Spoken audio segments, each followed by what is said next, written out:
From food stamps to billionaire, Oprah's money secret. What if I told you that one of the richest women in America once ate mayonnaise sandwiches for dinner because her family could not afford real food? What if I told you she was born to a teenage mother, raised in extreme poverty, and faced more trauma by age 14 than most people face in their entire lives? And what if I told you that this same woman, who once wore dresses made from potato sacks because her grandmother could not afford real clothes, is now worth $2.8 billion and has given away over $400 million to charity? This is not a rags to riches fairy tale. This is not a story about luck or being in the right place at the right time.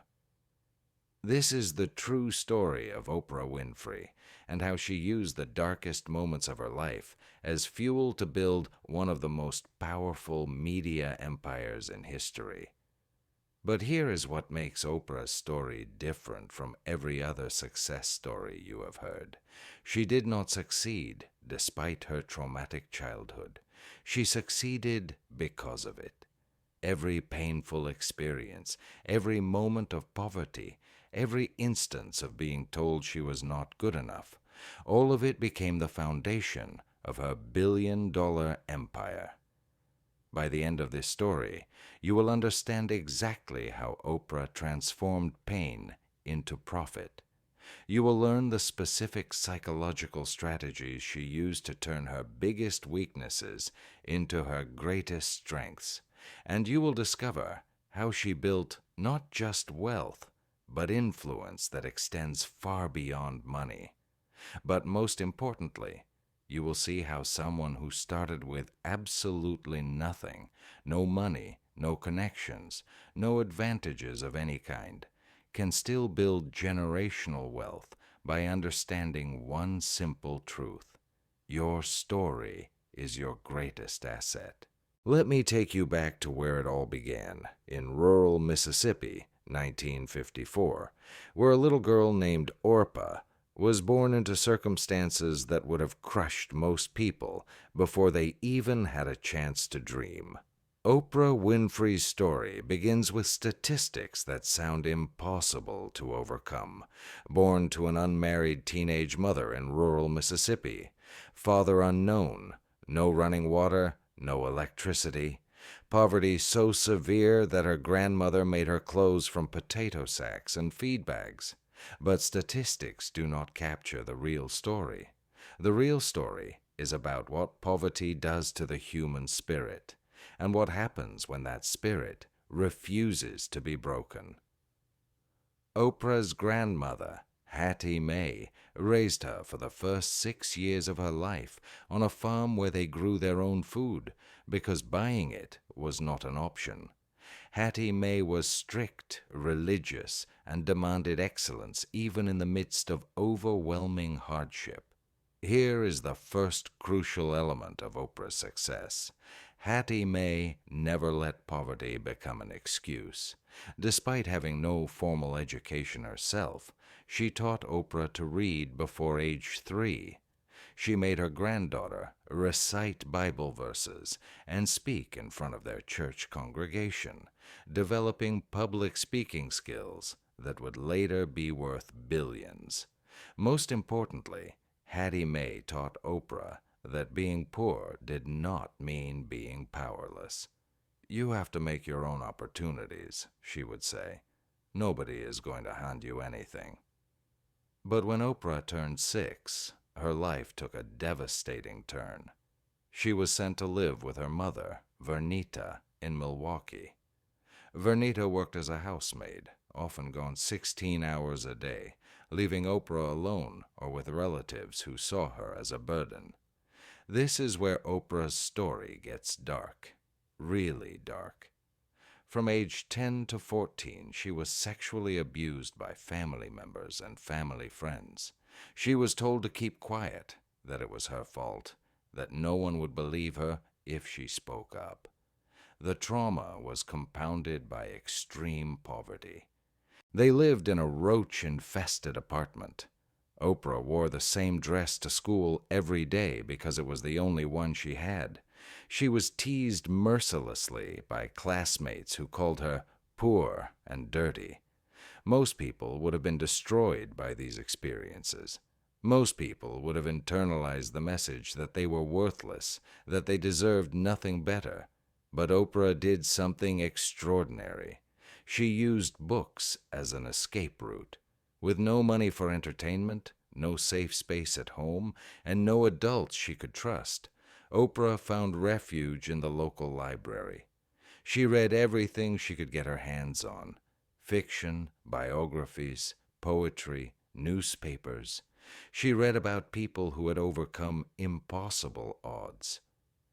She read about worlds beyond her own painful reality. But reading did not just provide escape. It provided education about human nature, about storytelling, about the power of words to heal and inspire.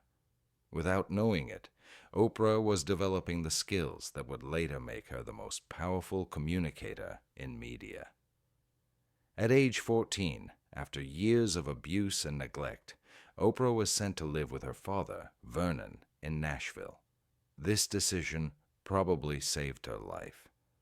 Vernon Winfrey was everything Oprah's other caregivers were not: stable, demanding, and absolutely committed to his daughter's education. He owned a small barber shop and was respected in his community. More importantly, he saw potential in Oprah that no one else had recognized. Vernon immediately enrolled Oprah in honors classes and demanded academic excellence. He made her write book reports for every book she read, developing her analytical and writing skills. He encouraged her to join the debate team and drama club, honing her public speaking abilities. But Vernon did something even more important. He taught Oprah that she was worthy of respect and success. After years of being told she was worthless, someone finally believed in her potential.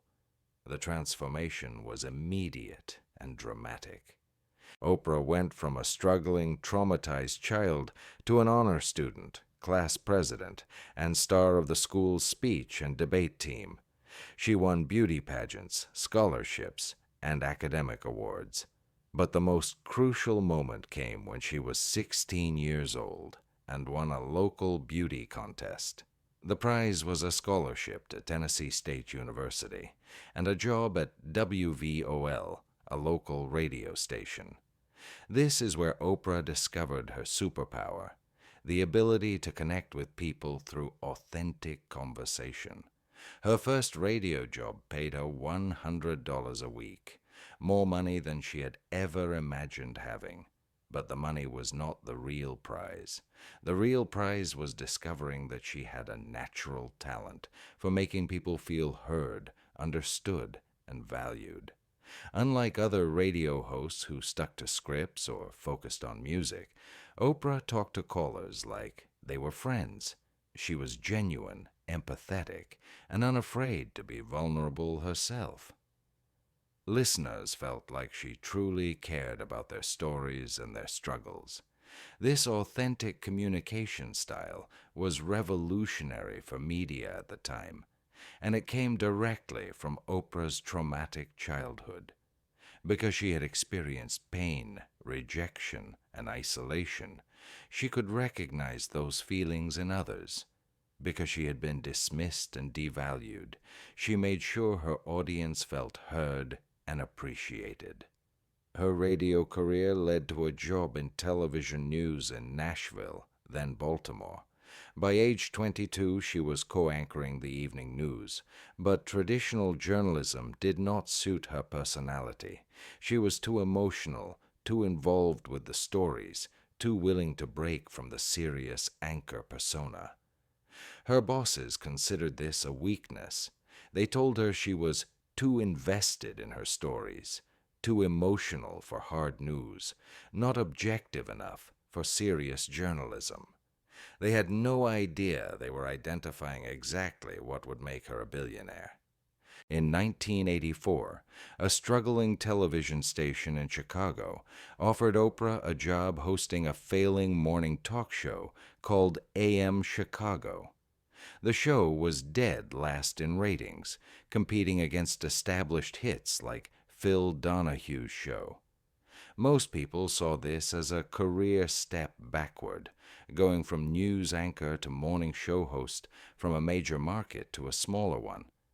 But Oprah saw something different, an opportunity to have authentic conversations with real people about real problems. Within months of Oprah taking over, AM Chicago went from last place to first place in ratings. The show was renamed The Oprah Winfrey Show and expanded to a full hour. What made Oprah different from every other talk show host? She did not just interview guests. She connected with them. She shared her own struggles and vulnerabilities. She created a space where people felt safe to tell their most difficult truths. When she interviewed people who had experienced trauma, abuse, or addiction, viewers could sense that she truly understood their pain. When she spoke with people who had overcome incredible obstacles, her genuine admiration and curiosity came through the screen. Most importantly, Oprah treated every guest, from celebrities to ordinary people with extraordinary stories, with the same level of respect and interest. This was revolutionary in television, where most hosts created clear hierarchies between themselves and their guests. But Oprah was doing more than just hosting a talk show. She was building something much more valuable: trust with her audience. People trusted Oprah because she had been where they were. She had experienced poverty, trauma, discrimination, and self-doubt. She had overcome obstacles that seemed impossible to overcome. And she had done it without pretending that the journey was easy or that she was perfect. This trust became the foundation of Oprah's business empire. In 1986, Oprah made a decision that would transform her from a well-paid employee to a billionaire entrepreneur. She negotiated ownership of her show. Most television hosts were happy to collect their salaries and let the networks own the content they created, but Oprah understood something crucial about the media business. Content ownership is everything. She formed Harpo Productions, Oprah spelled backward, and negotiated to own The Oprah Winfrey Show.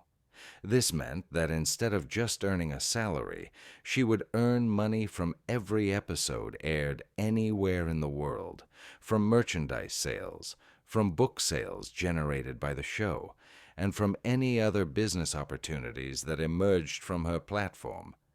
This single decision, owning her content instead of just hosting it, generated hundreds of millions of dollars in additional wealth over the next 25 years.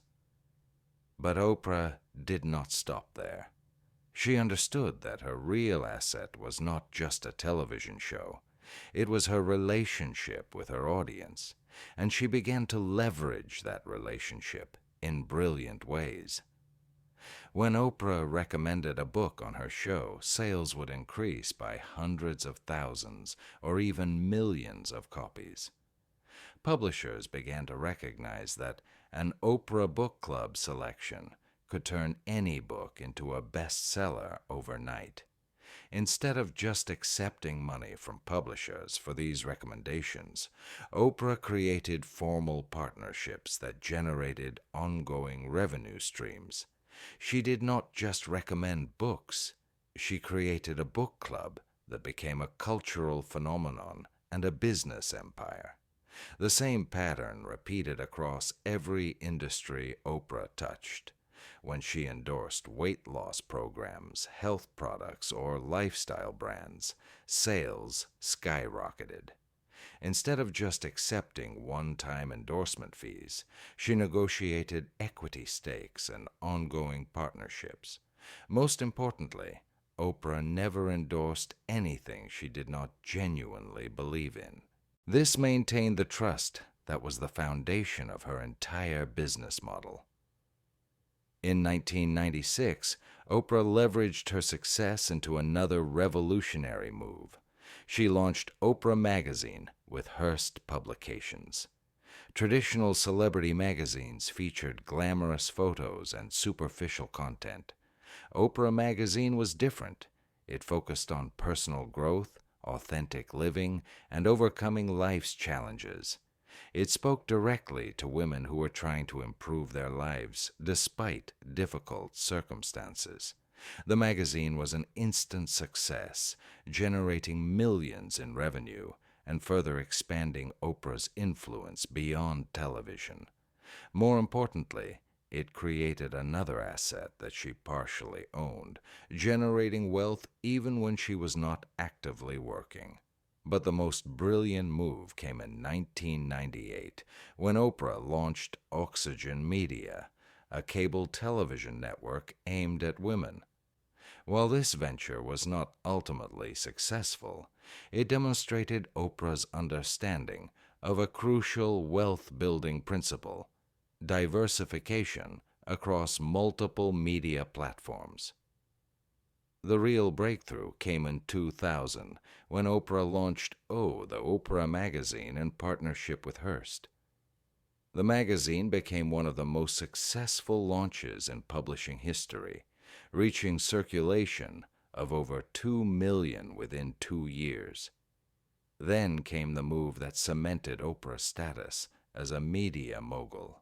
In 2009, she announced that The Oprah Winfrey Show would end in 2011 after 25 years, and she would launch OWN, the Oprah Winfrey Network. This decision shocked the entertainment industry. The Oprah Winfrey Show was generating over $300 million in annual revenue. Why would she walk away from such a successful program? Because Oprah understood that owning an entire network was more valuable than hosting someone else's show, even if that show was incredibly successful. OWN would allow her to create multiple revenue streams, develop other talent, and build a media empire that could generate wealth long after she stopped actively hosting. The launch of OWN was initially rocky. Critics called it a failure, ratings were low, and many predicted that Oprah had made a costly mistake. But Oprah did what she had always done when faced with adversity. She used the criticism as motivation to improve. She became more involved in the day-to-day operations of the network, developed better programming, and gradually built an audience that valued authentic, inspiring content. Today, OBUN is profitable and valuable, generating millions in annual revenue while giving Oprah complete control over her media empire. But television and magazines were just the beginning. Oprah understood that her real power was her ability to influence behavior and purchasing decisions.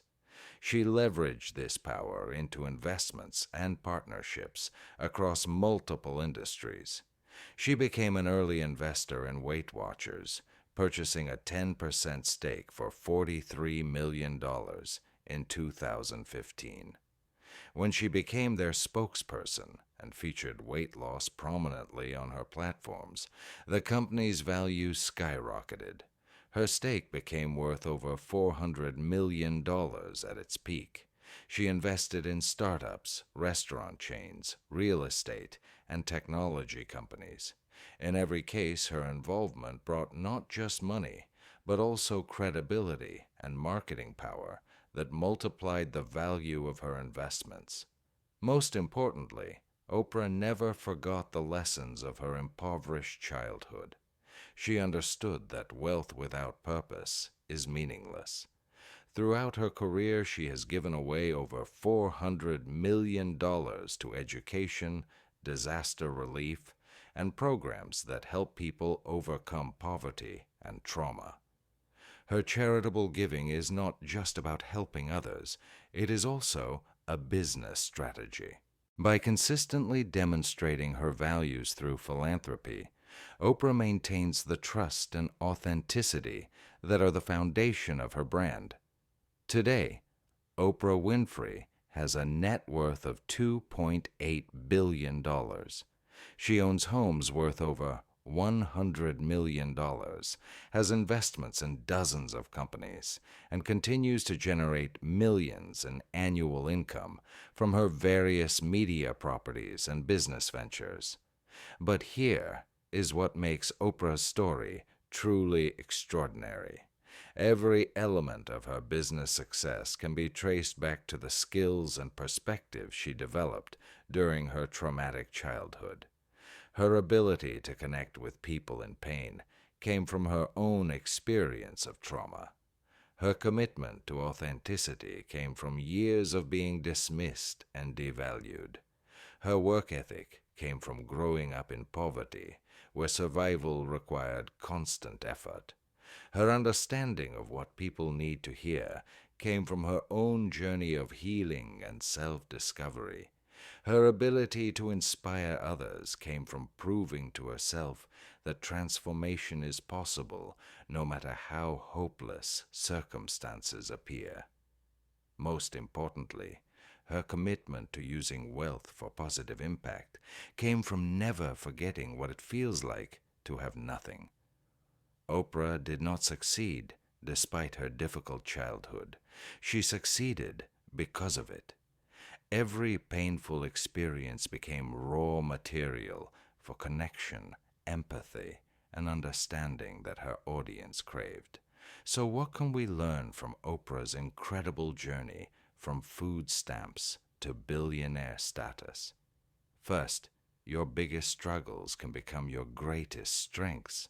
The experiences that seem like disadvantages can actually be unique qualifications for success in ways you cannot yet imagine. Second, authenticity is more valuable than perfection. Oprah never pretended to have all the answers or to be without flaws. Her willingness to be vulnerable created trust that translated into business success. Third, ownership is everything.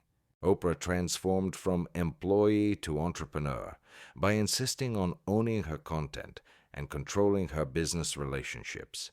This single shift multiplied her wealth exponentially. Fourth, build relationships before you need them. Oprah spent years developing trust with her audience before she began leveraging that relationship for business purposes. The foundation of trust made every subsequent venture more successful. Finally, use your platform to serve others. Oprah's commitment to helping her audience improve their lives was not just good ethics, it was good business strategy that created long-term loyalty and success. Today, when Oprah Winfrey speaks, millions of people listen. When she recommends a product, sales skyrocket. When she shares a story, it becomes part of cultural conversation. And it all started with a little girl who ate mayonnaise sandwiches and wore potato sack dresses, but who refused to let her circumstances define her possibilities. Your current struggles might be preparing you for success you cannot yet imagine. Your greatest pain might become your most powerful asset. The question is, are you willing to transform your story into your greatest strength?